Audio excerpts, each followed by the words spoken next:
I'm Rachel Franz, a fifth year PhD student at the University of Washington.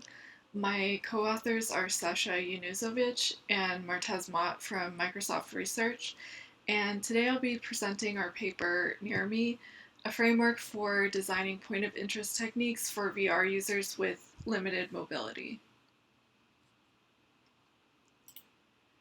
Many applications contain more virtual content than what can be displayed by a device at a given time.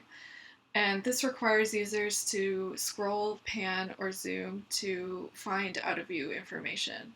For instance, users might be required to scroll a document to view a specific section that's out of view. Informing users of out-of-view information or points of interest has been explored in HCI research for many years. As notable examples, researchers have used wedges, arrows, and halos as cues to signal the existence of out-of-view points of interest.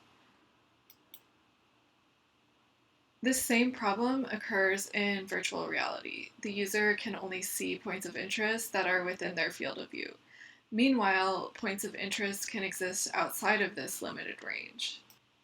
Helping the user become aware of and orient to out-of-view points of interest has also been explored in VR.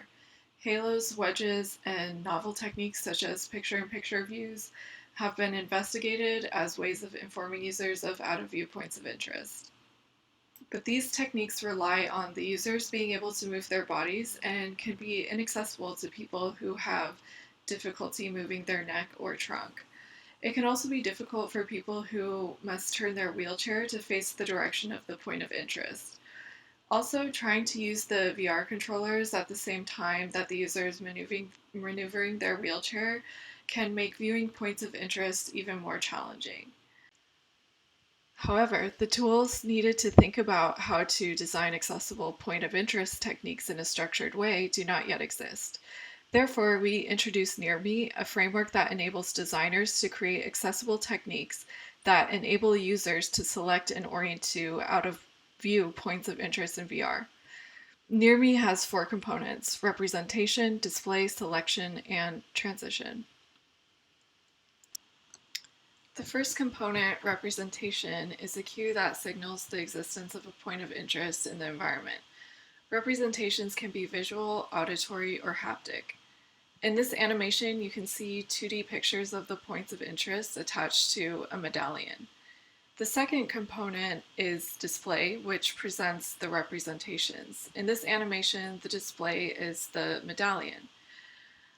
Most existing point of interest techniques have representation and display components only, and then require the user to move or orient to the point of interest. To make the point of interest technique accessible, Nearmi includes a selection and transition component. The selection component enables the user to inform the system of the point of interest that they want to orient towards. And here in this animation, you can see the user selecting representations with their virtual hand, a raycast, and their VR controller.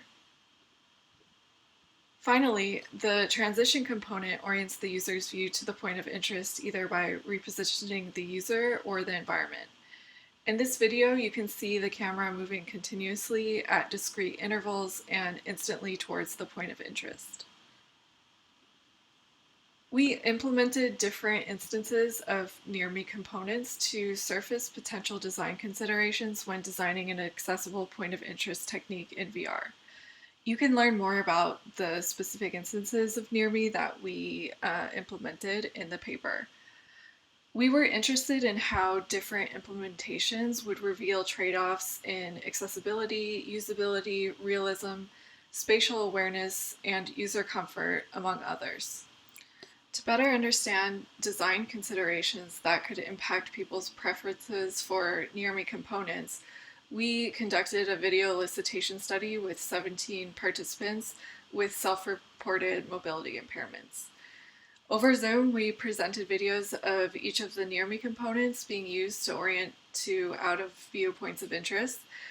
The participant was asked to select their preferred component instances and discuss their rationale for choosing that component.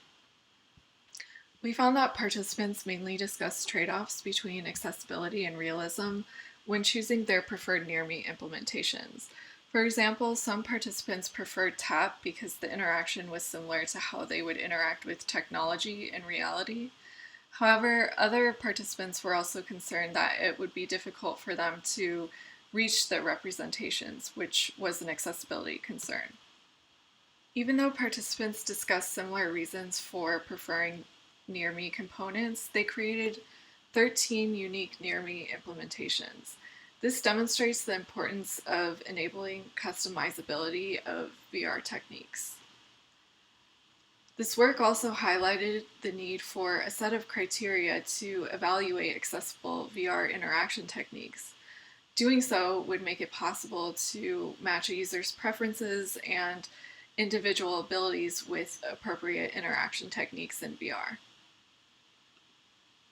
Thanks for listening. Here's my contact information, and I look forward to taking your questions.